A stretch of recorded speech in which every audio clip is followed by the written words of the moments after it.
கர்த்தருக்கு சோத்திரம். இன்றைய வேத வசனம் யாத்ராகமம் 9ஆம் அதிகாரம் 16ஆம் வசனம்.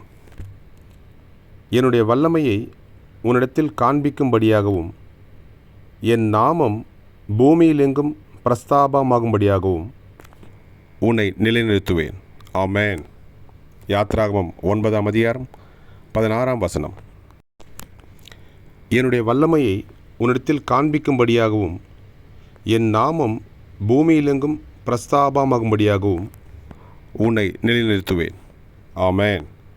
யாத்ராகமம் 9:16. கர்த்தர் உங்களை ஆசீர்வதிப்பாராக, உங்களோடு கூட இருப்பாராக. ஆமென்.